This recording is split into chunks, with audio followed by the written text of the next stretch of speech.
Okay, take a breath, just chill out. This is not the typical conference talk, as you can see. We get to sit down. And we get a fancy carpet. That's nice.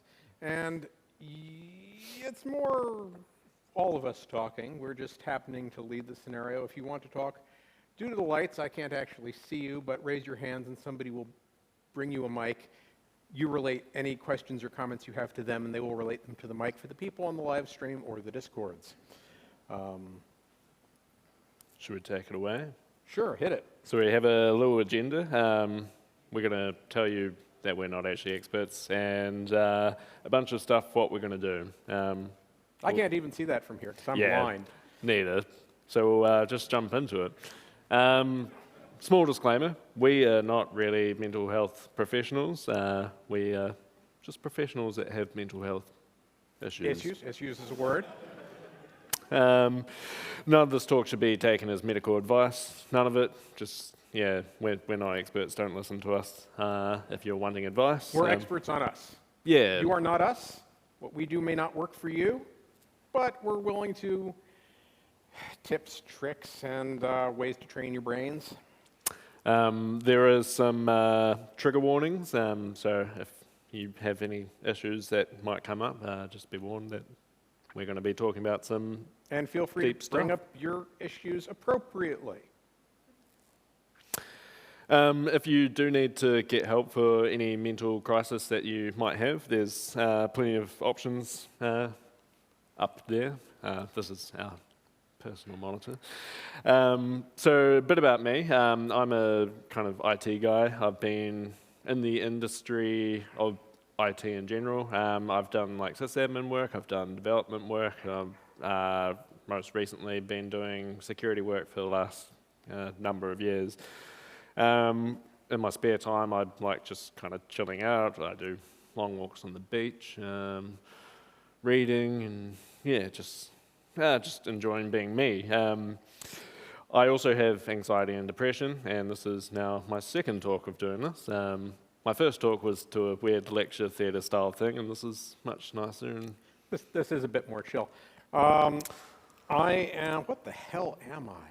I don't know. I've been variously in IT since, God help me, 1979. Yes, I am that old. These days I am, commercial. I am paid to be here by APImetrics.io. If you work with APIs, you definitely need what we're doing. Hold on, let me prove to my boss that I talked to an audience. Please wave to my boss. Thank you. Hey, pays for the plane ticket. And other than that, I've mostly found myself in the last couple of years being a CEO, trainer, coach, and mentor, because this may surprise some of you folks. CEOs don't actually know what they're doing. They're winging it at all times, and most of them are desperately insecure about it. Now you know. Next slide. So what is mental health? So I guess one thing that you... Yeah, we've changed our slides in the last hour, and the first one I had to put up there is mental health is a social construct, because what is mentally healthy for somebody who is in the wacky, high-pressure area of OPSEC and IT in New Zealand is different from what's mentally healthy from a rice farmer in Thailand. I happen to move here from Thailand. Mental health, what it is very much situational, and there are some things that, if you're hearing voices and they're telling you to go out and arrange all the rocks in the courtyard, that's probably often most cultures, but not all.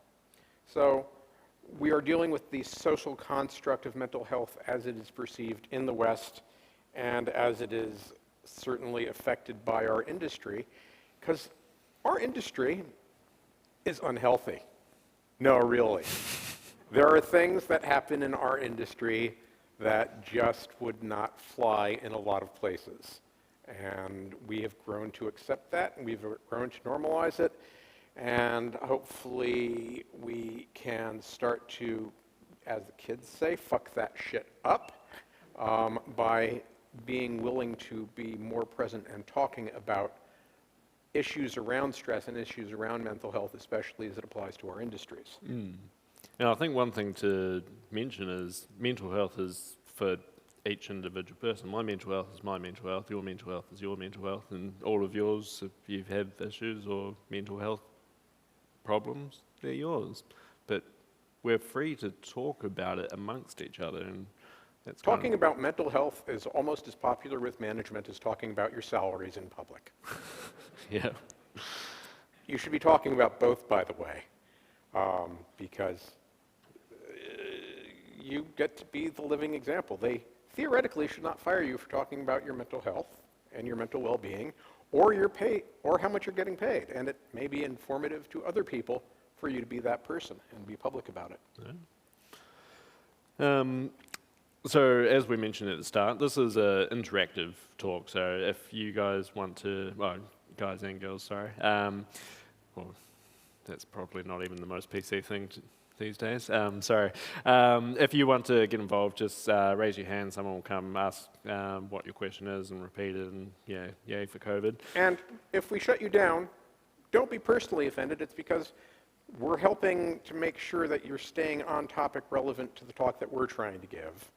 And we're going to try to steer things. So if you're talking a little bit too deeply, talk to us after. We're not mental health professionals, but we're pretty nice people, and we're moderately willing to listen. And I'm going to leave the venue immediately. But yeah, this is interactive, so feel free to throw your stuff in. Yeah. What is the next slide anyway? I think also a bit of background on why we're in this situation. This is kind of we meet up monthly-ish and have coffees, and we kind of chat about this sort of thing. Yeah. So Fairly regularly, and now we're just inviting all of you to join our conversation, I guess. yeah, so being open about me. Hi, I'm a person with mental health issues. I've lost 2 jobs in the last 10 years due to nervous breakdowns. That was not fun. I have both chronic and episodic anxiety. I take pills for the chronic anxiety 3 times a day. The episodic anxiety, such as, fear of getting on stage and talking to 100 people. I took a pill just about 40 minutes ago. That's why I appear so chill. I also take a pill before salary negotiation, major client presentation. They're tools.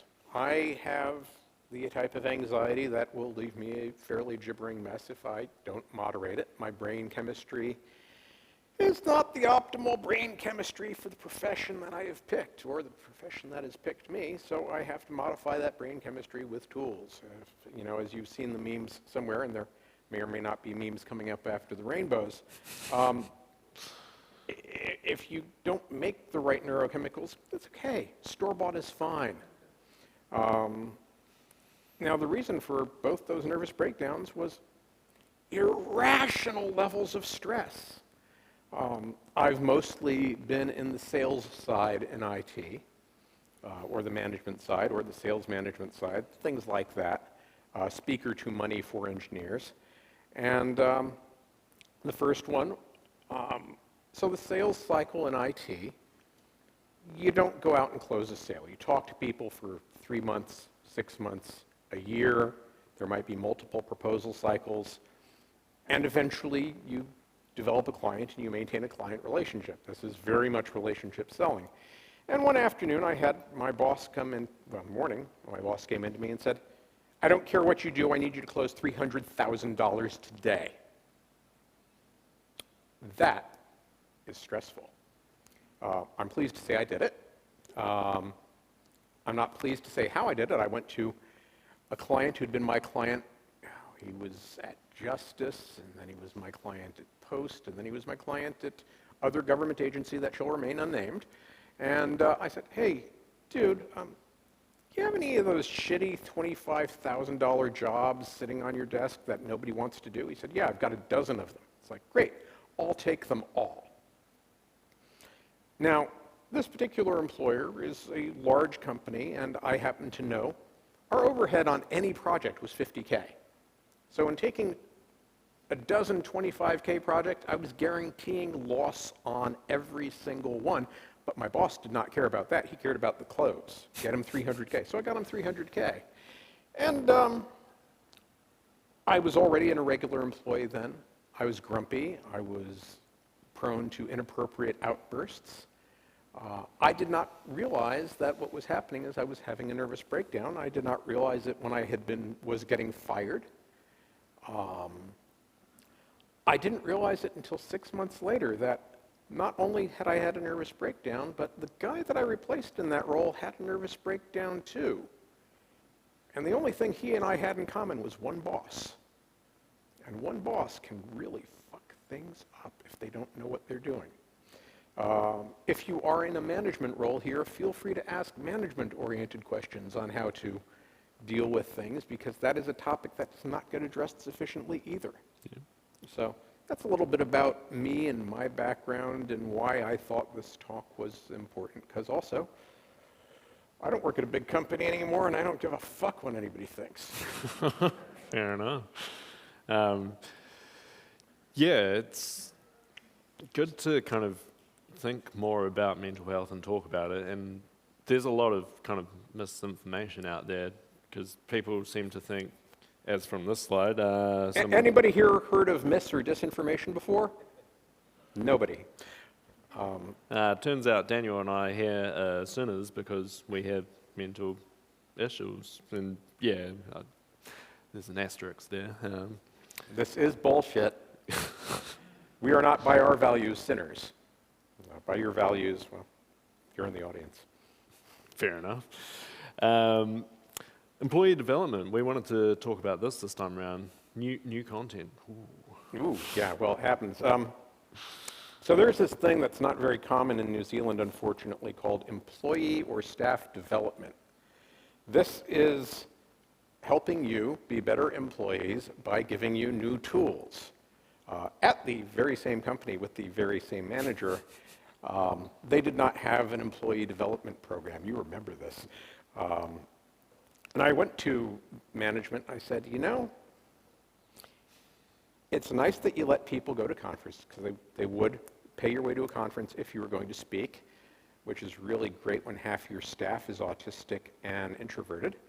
And I said, you know, we have things that, you know, yes, you've got 4 staff members who are great at doing this, but we should probably have things for the other people. Have you considered sending them to, you know, a week of training every 6 months to upskill? And the manager said to me, approximately. Well, if we send them the training, what if they take the money from the training, learn something good, and go somewhere else? It's like, dude, what if we don't train them and they stay here forever? Yeah. So if you are a manager, upskill your people and talk to them about mental health. And training doesn't just have to be how to cut code better, how to do whatever the narrow focus of their job is. If you help them develop into a more functional human being, they will still be a better employee generally. Yeah, I mean, I have a friend that one of his previous companies, they gave him a training budget, but they didn't say it had to be related to his job, and he could just kind of, I don't know, take a fucking ski lesson and call it a training, because he got to train himself expand his brain in some regard and learn new skills, and picking up skills in other areas can help improve your skills in your work area, and also just bring you mental clarity and happiness. And happiness is good. Happy employees are, in fact, more proficient. Again, we said this was interactive, and I see no hands as of yet, so... Oh, we got a hand. Wait, I can't see fucking any. Hold on. Yeah. Don't wait for a break. Don't wait we for will a break. Keep talking. Just raise your hand. All right. What should I do if I have to go to sleep every night saying to myself, what management think of me is not who I am, rather than think about what has happened during the day? Does that make sense? I'm not getting it. Try again, please. Try again. What should I do if I have to go to sleep every night saying to myself, quote, what management think of me is not who I am, rather than think about what has happened during the day? So might have them clarify a little bit.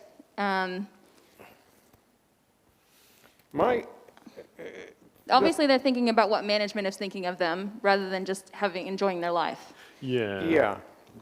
But please, when the thing is that the Discord is might be just a little behind our conversation. But if it comes up again, or if it gets clarified, I'll clarify it. Yeah, I guess with kind of worrying about what people think, I think the best thing to do with that is kind of talk to the person that you're worried is thinking maybe negative things, maybe not negative things, and a lot of the time you'll find that once you actually ask someone, hey, what do you think of me, they'll probably give you a positive response because And you're there. on the flip side of this, having been in the management role, they're not thinking of you when they're in bed. Yeah, that's true. Why are you thinking of them? It may be a compulsive thought process, and you need, overhead, cognitive overhead. Too many of us engage with this work every waking moment.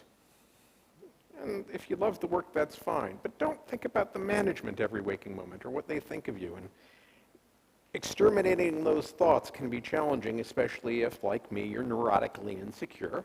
That's a thing. One of the things that we'll probably get to later is talking about perfectionism. Perfectionism is the meanest of the mental illnesses for me because I've done something wrong, I remember it forever. I do something right, I move right on. And if you suffer from that, it's good to learn techniques to manage it. What those techniques may be are different for each person. You might go for meditation. You might become a person who runs. Jigsaw puzzles. Jigsaw puzzles are profoundly good for some people. My partner is autistic, and put them into a jigsaw, and it's like bliss. Gives you something to concentrate on and take your mind off other things. Yeah, so if you're lying in bed thinking about what does management think of me, well, they're not thinking of you. They're thinking of profitability. I mean, unless you are, in fact, the problem employee, in which case it's hard to know if you are, because if you are a perfectionist, you always assume you're the problem employee. You did something wrong in February. So I hope we've answered that in some way, shape, or form. Nice socks, Hugh. And yeah, continue with questions as you have them. Are you all wearing black? Yeah. Fucking security conference. Wait, I see some white or beige over there. I was in the green room before and everyone was saying I was very colorful and I was the only one not in black. Yeah, well, I've taken off the purple jacket because stage lights. Yeah. I guess that kind of brings us into our next kind of slide of work boundaries, because we're only in work for a certain amount of time per day, and after Hopefully. that, it's your time. Like, if you choose to think on work, then that's kind of not a great space. It's not sustainable, really. You need to kind of have that divide of work and yourself, and hopefully sleep as well, because sleep's really important. And also, why do you want to give your employer all that free time, all that free overhead? They are, break out what you are making on an hourly basis and cut it off at 8 per day, 40 per week, ideally 37.5 per week. Ideally, move to a 4-day week of 32, because the studies show that productivity is the same for 32 versus 40, but you get happier employees. Yes, you can look this stuff up on the magic of the internet. And happy employers are most definitely more productive. Yeah, it's just a thing. Happy employees are more productive. How can you make your employees happier? How can you be happier at work? That is the secret to better productivity. It is not, I'm going to go home and hack on this until I fall asleep. Hack on other things. Hack on things that you love that aren't related to your employer. But don't give them free you. You're worth more than that. Speaking of work boundaries.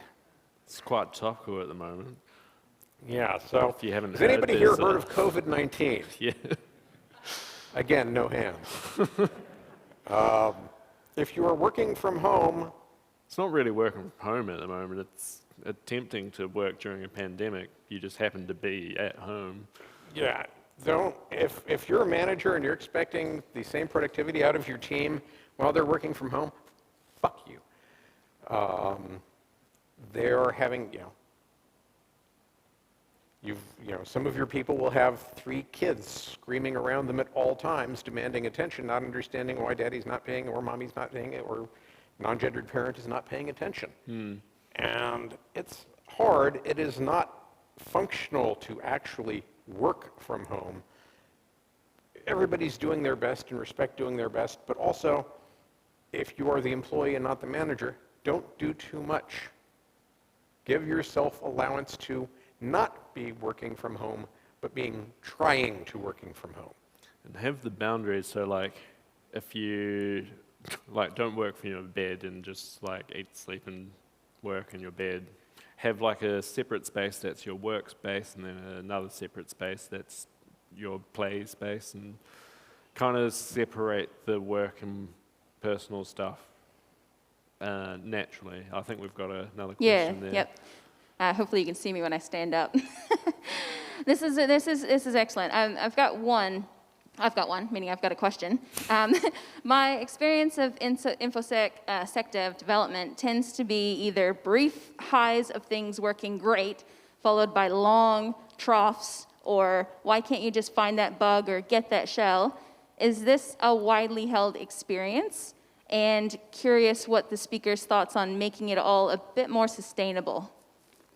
I guess with the long bouts of not finding stuff, it's quite a problem in InfoSec, I've found, because I used to be a developer, and as a developer you kind of make stuff and you have a achievable goal that you know whether you finished or not, but in security the output's normally just a report of, hey, I've got a report, and sometimes it feels not great when the report's got nothing in it, but in reality that's actually good for the client that you haven't found a lot of issues. And yeah, you kind of have to realize that even if you don't find a bunch of stuff, it's not a bad thing, and stop beating up on yourself. Yeah, when your work is a negative output, because that's what this is, you're looking for things and not finding them. Try to regard it more as playing golf, where the lowest score wins. It's more of a meditative pursuit. And again, finding too much of your self-worth in your paying job, not the best way to go. Find self-worth, yes, take pride in the work you do, but how can I be a better human when I'm doing the work and when I'm not doing the work? And work on your humaning skills in addition. I see a hand. I think this is related. Yes, this is related. So, I actually used to work with Hugh, and so I guess Rob said this quite directly. When I started out as a pen tester in the industry, I had this exact same problem as well. When I started out as a pen tester in the street, this is so lit. I love it. But had this exact same problem, right? So speaking from experience. Yeah, exactly. And my solution to this came from my team, actually. When I had long bouts of not finding anything, I found bringing others in to either confirm that what I'm finding isn't actually there, or maybe they'll find something and I learn something from that and I feel good about that as well. Or we both get frustrated and go, yeah, it's really hard to find something, but at least you get that external validation that it isn't just you. And then I can kind of feel a little bit better about it.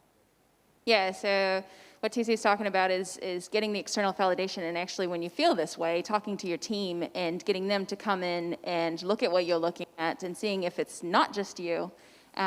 Did you guys hear any of that? Yeah. We heard all of it. Go, you can repeat it better than me. I think that's really good as well, because I guess back when I was working as a developer, you have more teamwork as a developer, and versus security, where a lot of the time you're kind of working by yourself and you're siloed off in your world, and it's kind of easy to kind of build this echo chamber in a way that you're not finding stuff. And when you actually stop and ask your colleagues, hey, can you have a quick look at this and see if you can find anything that I've missed, that just makes a lot of stress come off you, because now you've got someone else to kind of validate whether there is nothing or, oh, no, there is something there, and it gives you a learning opportunity and it expands your skill set.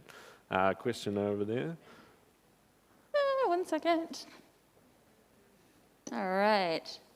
If you don't have enough physical space to be able to separate work and everything else at home, I totally get it, do you have any good ways of mentally compartmentalizing these things? Go for a walk in between working and doing something else. Just have a way to like physically split your work day from your personal day as if you were leaving the office and going to home. One thing, so I commute by cycle, and one thing during the latest lockdown, I was thinking it was a bit weird, but I jumped on my bike and just biked around the block back to home, and that was my commute. And it felt weird to start with because I was not really going anywhere, but my brain was telling me I've gone somewhere, I'm now at work, and that made it slightly easier to concentrate on work. And dress for work. Get up, shower, act like you're doing the thing of going into the office, put on office-appropriate t-shirt as opposed to your regular home t-shirt. I have the advantage that, you know, a lot of what I do is in the horror of video conferencing, so yeah, I put on a suit or a blazer and do my hair. It's awesome. And I do the professional presence. For people who are coders, I know some friends who keep a vid conference channel open and sit and code silently with people across a vid channel. Just the sound of more people banging on keys is comforting. And we were evolved to hunt in packs and do things as teams, and isolation isn't good for us. So find a way to maintain engagement beyond the whichever comms channel you use for strictly text. Strictly right, text is good for most of us. Okay, another question from the floor here. In light of how vulnerability equals bad in InfoSec, can you discuss the topic of emotional vulnerability and mental health? Do you want to go? Shall I? Oh, you go. That was deep. Yeah, no, I'm fine on that one. The thing is, InfoSec, as we started out on this topic, is fucked up. A thing to come from the standpoint of first and foremost is you are valuable.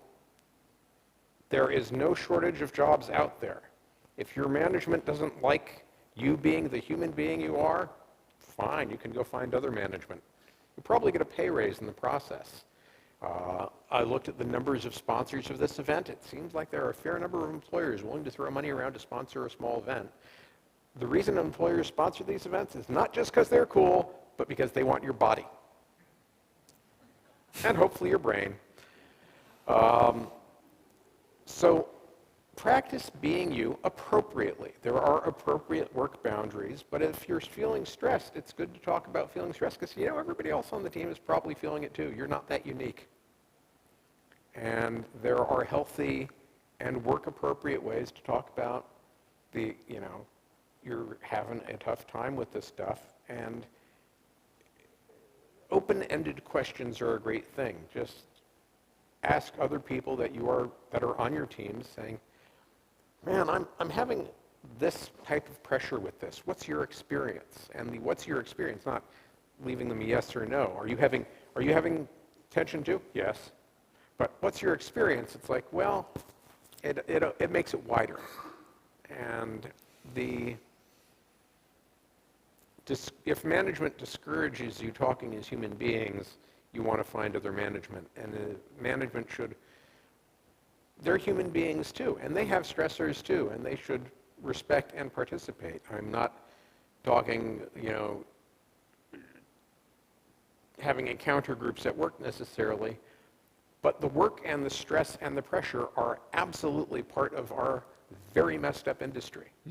So we should talk about that part of it as well and normalize talking about the stressors that go with the work that we do. I mean, personally, I've found since I've opened up more about my issues, I found that a lot of people just have similar issues. And I used to think I was the only one, but really it's actually majority of people I know kind of have some issue of some kind. We've got another question down there. Yeah, I've got two things. One was a comment about the previous one about, working and living in a small space and trying to separate the two. And it was a suggestion about changing the lighting, between, being at work and just having your everyday life. And have another one here.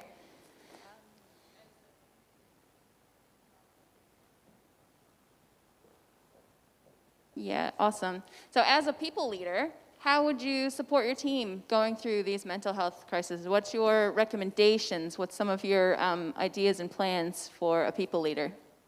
Have regular catch-ups with them and kind of treat them as human. So you can kind of have catch-ups more on the personal side and then catch-ups more on the professional outcome side, and kind of just bond with them as a human instead of as a manager, and kind of, I don't know, almost like flatten that hierarchy out and let them know that you're approachable to actually talk about any issues that might be coming up with them, and then they will be more responsive and probably let you know stuff is happening when it's happening before it becomes a professional problem, like further down the track.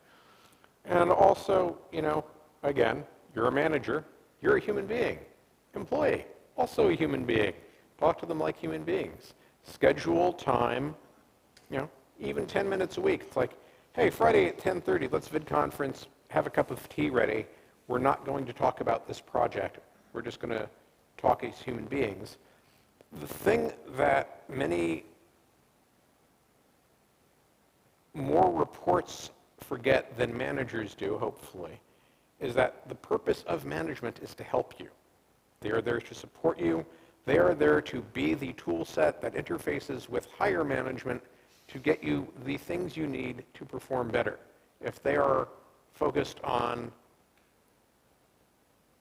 flogging you to get more results, they're not a manager.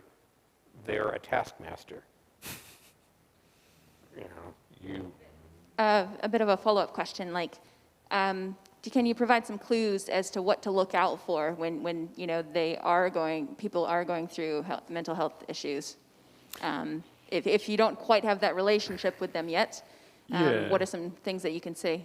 I think Daniel kind of alluded to it before, that if they start becoming not themselves, or not as performant, or changes in behavior. Yeah, more irritable, just turning up late or not at all, or skipping meetings, stuff like that. If they didn't normally used to do that before, maybe ask, hey, is something else going on that is kind of causing all this? Yeah, short-temperedness in somebody who's usually not short-tempered.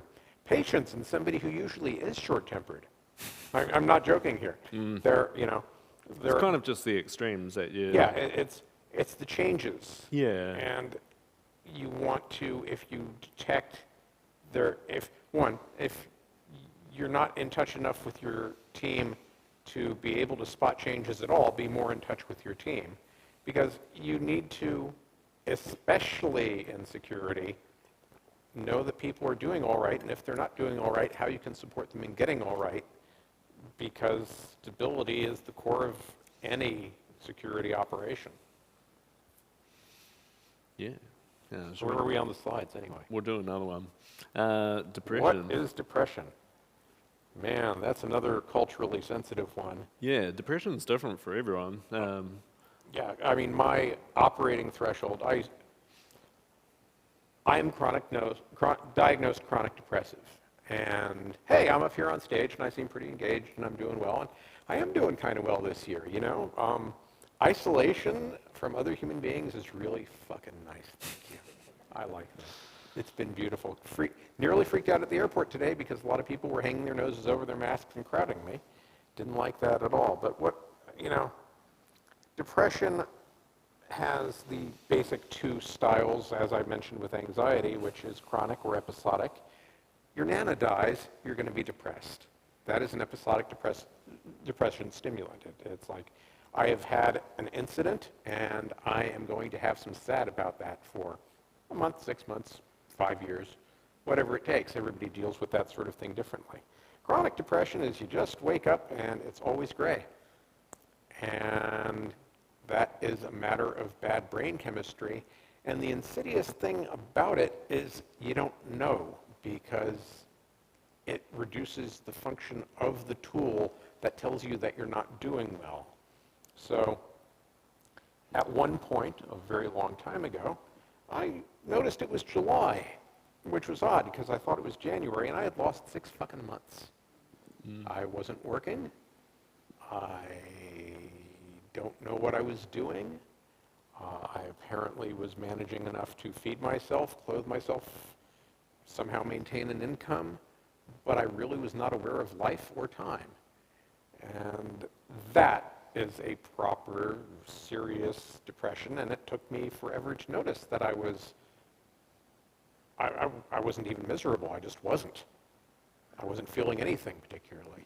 And there are all sorts of tools that I used, both standard tools like psychiatry, drugs, therapy, and other tools that I learned, such as, my favorite is the Success Journal. Every day, I would set an alarm, and at 5 p.m. I would write down 5 things I succeeded at that day. And sometimes that would look like I fed myself breakfast, I fed myself lunch, I fed myself dinner. I successfully watched TV for 5 hours. That sounds like survival, but if that's all you've got, those are your successes for the day. And after 3 months, when you look back on, wait, it's September now, what happened? It's like, oh, wait, I've been surviving. It's getting close to end time, so I want to make sure if you do have some questions. Wait, how many more slides do we have? A few, I think. Okay, hit the button. Yeah, hit the button. What you just talked about a little bit, Daniel, was the self-identifying. Do you have more kind of clues, I guess, to self-identify that you're actually going through some stuff that you really need to talk to someone about? Is that something, did I come close to that one? Yeah, it's, You both talked about having issues and not realizing for like years. Like, what would have been some clues that you were having issues and maybe you needed to sort it out? What would have been clues that you look back on and be like, oh, it made it a bit more obvious that if I had listened to myself at that point in time, maybe I would have found this out a year ago or something. the problem is your cognitive set is damaged.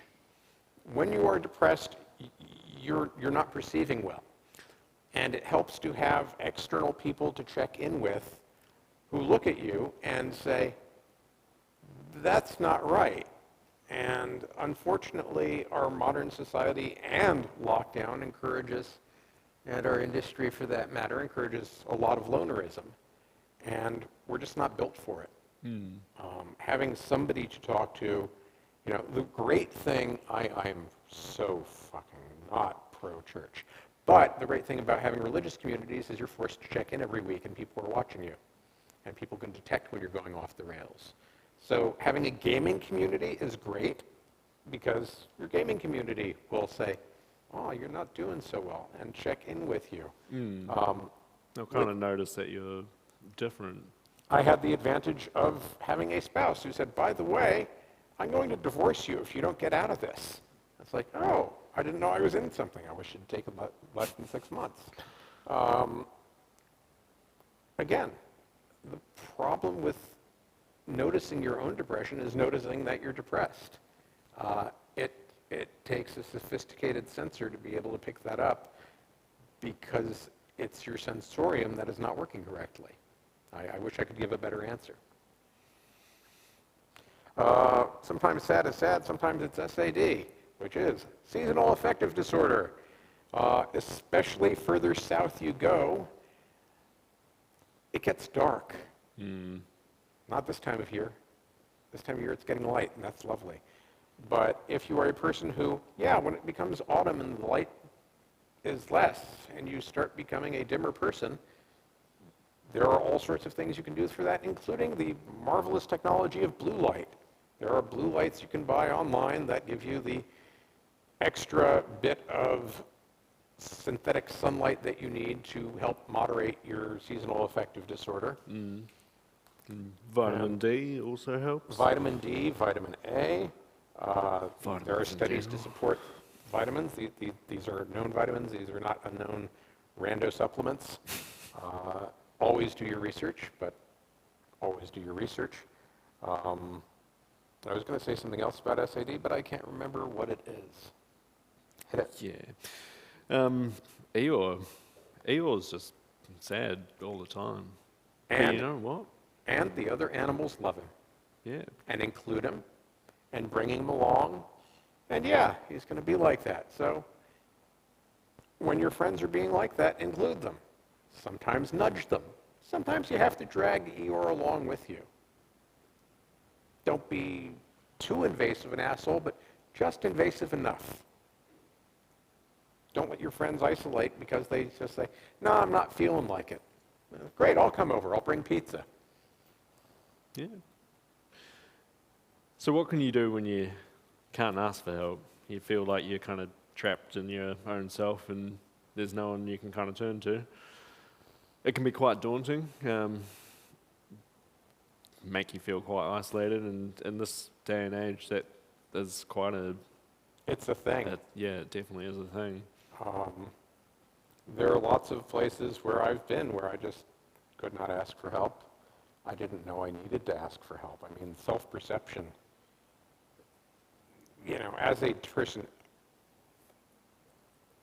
to learn, to be a successfully chronic depressed person who still performs, you have to learn all sorts of special skills that they don't teach you in school. And that is partially checking in with yourself. It's like you might even have a checklist for yourself. Am I feeling this? Am I feeling this? If I'm feeling this, call this person. Am I feeling this? Call a doctor. Am I feeling this? Call a suicide hotline. They're there for a reason. Gumboot Friday. We all know that it's Gumboot Friday, right? I'm not wearing gumboots, but I'm slogging anyway. If you can't ask for help, sometimes you're the first person that you need to ask. And one of the great things about IT and security people is we're good at checklists. I mean, one thing for me is I keep a journal every day and I kind of I check in with myself. Like, sometimes you don't need someone else. You can just kind of self-check in and write down in your journal, hey, this is what I did today. And then as you're writing, you might think, actually, that wasn't a good day because I did this and I didn't actually do what I wanted to do, or I didn't have fun, or I wasn't happy. But you might not know until you actually kind of get it from your brain into writing and actually write it down. I'm noticing Hugh's holding his hand like this, like he's writing with a physical analog interface device. It's much different from just tapping on your phone. That doesn't do the If same you type brain for a logic. living, do your journaling or your mental health check-ins with a pen. Not in a database, not in a file, because your brain goes on automatic. It's more intimate, it's more physical. It gets you. And yeah, if you can't ask for help and you think you need help and you just can't ask, start with routines. Alarm clock. Alarm clock is your friend. Alarm clock goes off at X time or N time, depending on where you live. Right, turn off the alarm, get up, make the bed right away, get in the shower right away. Force yourself into routines to human. Humaning is hard, it requires effort, but human up. Routines definitely help. Feelings are hard though. Also, being old is hard. So that's Marvin the Paranoid Android from a Hitchhiker's Guide series, 35, 40 years ago. A few years back. Yeah, a while. I don't recall it, sadly. Yeah, well, you're young. I actually listened to the radio series when it was new. Yes, so feelings are hard. Feel them. And if they're miserable feelings, try to share them. Because the weird thing, there is this commutative property of feeling where if you share the negative feelings, your experience of them is reduced. And if you share the positive feelings, your experience of them is increased. So sharing of the feelings is really important regardless of what the feelings are. And finding the people with whom you can share those feelings. World of Warcraft guilds are awesome for this. Your team might be awesome for this. You might do, let's do the 10:30 check-in every day. How the hell are you feeling? And just everybody gets 5 seconds timed to go through, no matter how shitty it is, there's no judgment. It's like, my kid is sick, my father's dying. It's all being hard. And move on. But expressing them to another human being it's what we pretty much have done for tens of thousands of years. And it's important to know that sometimes you might not actually know what you're feeling, but if you actually stop and talk to someone and try and get it out, you might become aware of what it is you're feeling. But if you're too introverted to talk to a person, write it in your journal. Yep. The journal is the introvert's best friend. I like this one. What is there to be anxious about? Everything, really. Yeah. I was pretty anxious coming up here, but here I am. I'm still probably Not me, anxious. because I took my benzodiazepines. There you go. Also, I have gotten 20 years practice standing on stages. Sitting is just luxury. It's different. I'm loving this. Really. I reckon the lights are different as well, because normally my head's up here. But yeah, so they are a bit more in your eyes right now. yeah, it's interesting, because I've done a bunch of technical talks, but recently I've started doing these like soft talks, and they're different. Like I feel less confident about doing it, but Well, hard talks, technical talks, we're talking about a defined subject. That's easy. yeah. You can study it, and there's going to be one person in the room who, you're wrong on that. Yeah, you're wrong on that. It's like, yeah, but you're not on the stage. This is intimate, and intimacy, I did not start doing these talks until I was full-time working for myself and did not have to worry about employers. And if my clients want to fire me for this, I don't want them as clients anyway. I feel that I have a lot to offer the world by being one of the people who will get up here and say, yes, I've had 2 nervous breakdowns because of the NZIT industry. And that doesn't necessarily make employers want to have you because they think you're prone to it and it's nothing to do with your employers. It's like, no, the lawsuits in one case said that it was definitely the employer. And employers don't like that when you'll sue either. So what is there to be anxious about? I'm anxious about Carrington events. Yeah. Yeah. You would Carrington events are when you have a really large coronal mass ejection and the number of fast neutrons hitting the planet increases so radically that it damages electrical infrastructure. The one in 1859 caused actual telegraph offices to catch on fire because of the amount of fast neutrons hitting the copper wires that were strung across the country. And we nearly had one plane crash in 2008 due to a bit flip incident from a Carrington event. So that's what I'm anxious about today. Global warming, minor. Do I let my concern about Carrington events affect me professionally? That would be crazier than I am right now.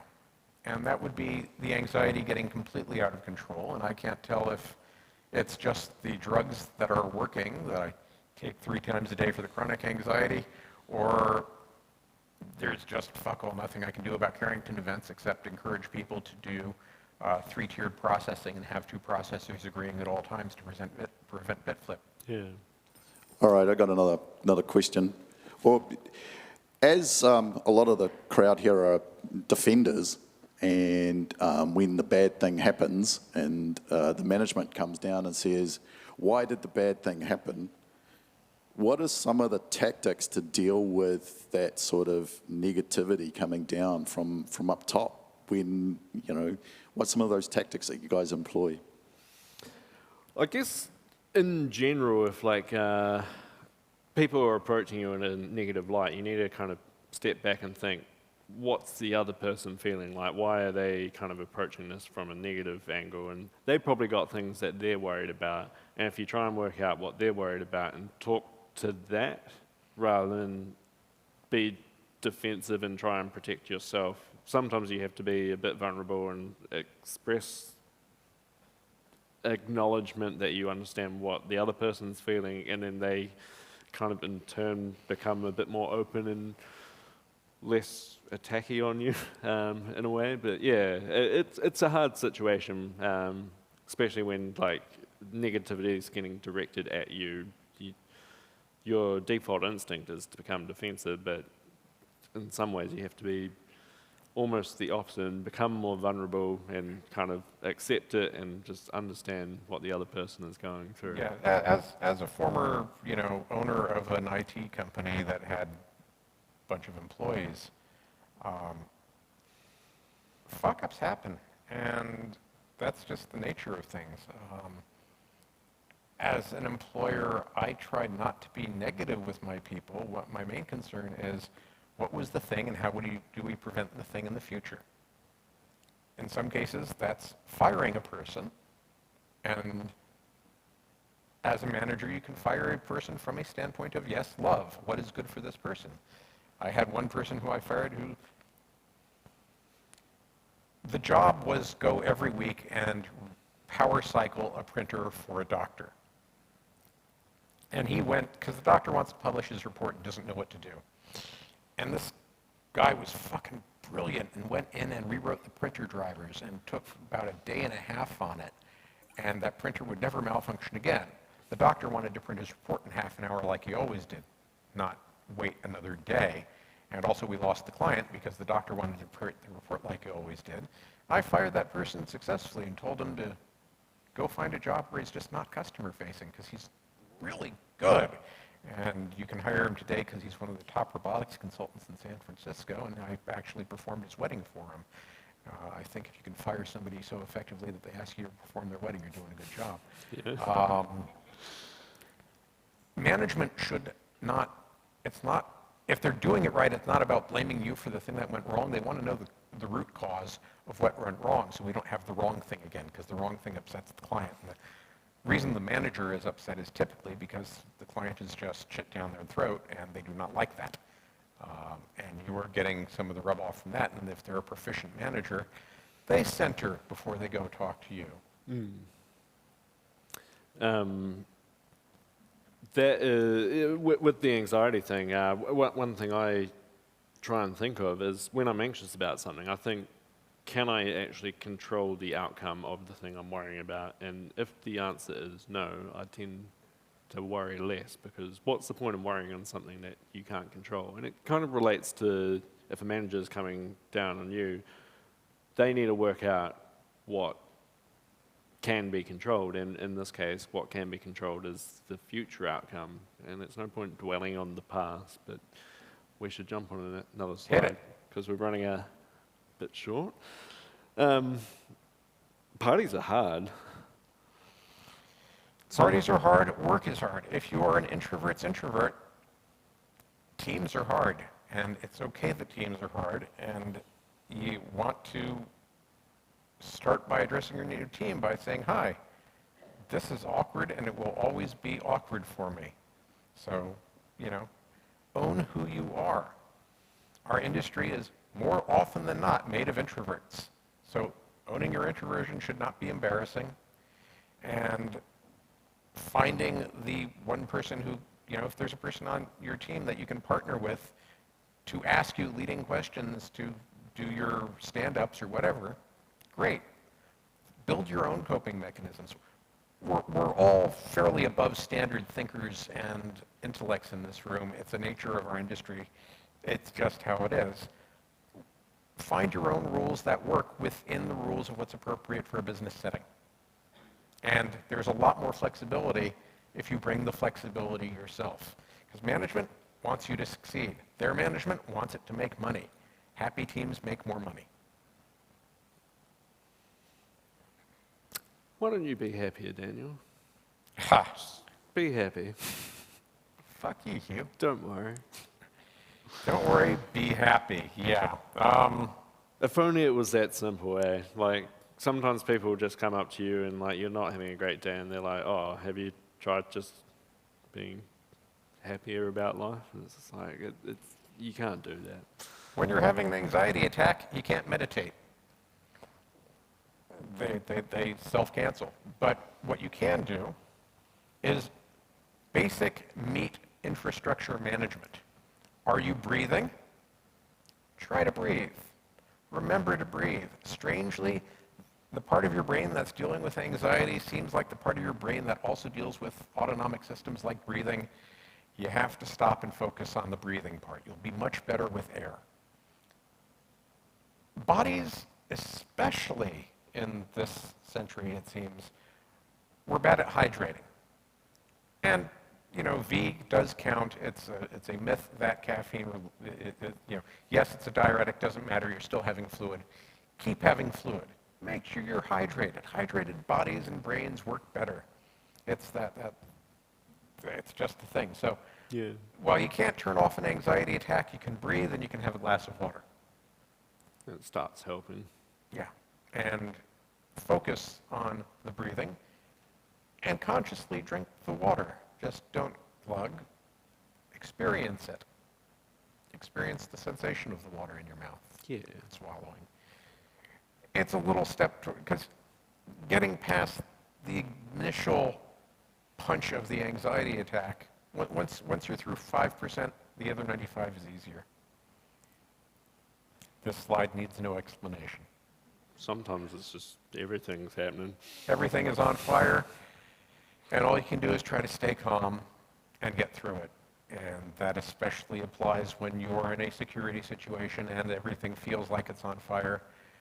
And really, in the worst case scenario, you lose a client, you lose a job, you're still you and you're fine.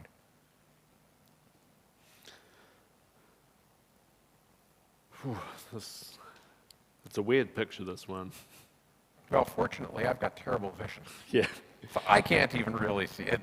It's the same blur that they've all been. Yeah. So you'll have to talk to this slide. Yeah, basically, anxiety can make things on the outward seem like it's all normal, like you might look like you're doing absolutely fine, but inside you're not having a great time, and it's kind of hard to see that from the external, and part of that is just working out that, hey, that person's not quite the same as normal, and maybe ask them how they are. But Checking in. just understanding that people might not be how they seem from the outside. And sometimes there might be more than one issue. Yeah, we are complex systems, all of us. And yeah, Nana died and you're feeling sad about that, but it also reminds you of your own mortality, and your own mortality reminds you of the kid in second grade who died, and we are complex systems, and you can have cascade failures, if anybody remembers cascade failures. It's seldom just one thing. We're all under time pressure. We're all under money pressure. We all either have landlords or mortgages, one of the two, and both of those are pressure points. We have complex systems oppressing us, and we have to juggle to cue them to deal with which one is causing the most stress and trying to manage that stress, and it's just modern life, sorry. Don't know how to solve all of it. She'll be right. Yeah, so Turns out this is an Australian thing. I've always thought it was New Zealand. I guess it's just another thing they've stolen off she us. won't be right. Some things don't fix themselves.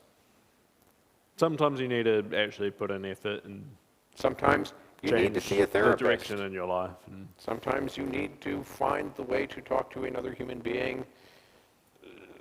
Sometimes complex problems are complex, and you have the right tool set for solving an MX record failure, but you may not have the right tool set for solving your chronic insecurity about X, Y, or Z. And seeing professionals is a good thing to do. I have a great advantage coming from California because we really regard seeing a psychologist like seeing a fucking dentist. My tooth hurts, I'm going to see the dentist. My brain's not working right, I'm going to go see a therapist. And there's no value judgment to it. There's a lot of value judgment to it here, or so I have heard. yeah, there's And a also, lot of stigma. quality of therapists here can be challenging. So if you do go see a therapist and you're feeling like it's not good, fire the another. therapist. You know, you may have to go through 2 or 3 therapists to find one that works for you, and if you get to the third one and you're still not finding it right, the only thing that three therapists have in common is you. Yes. Last question, sorry. We've actually had this talk going for more than 90 minutes, which is absolutely awesome. We wanted to give you so much time to talk about this, but Really? 90 minutes? we've got... 60 minutes. We started at 4:20. Wow. And nobody was smoking. So you've got a slide up here on where to get help personally. But what about companies that want to commit more to supporting their employees with mental health?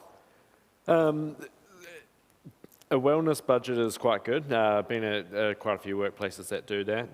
There's employment assistant, EAP services, employment assistant program services. Yes. That's the one. Oops. And yeah, there's also like people that you can get to come in to kind of assess your workplace and do that. I can't remember any names off the top of my head, but As a workplace, you can hire specialists to come in and create a more conducive to success environment. You can have me come in and teach your CEO how to be a better CEO, because a CEO who actually understands human factors will do a better job. But yeah, companies should be budgeting for employee development, budgeting for ongoing employee training, budgeting to send you for conferences. You all are the profit center for the company. They should be investing in you. happy employees are productive employees. Indeed.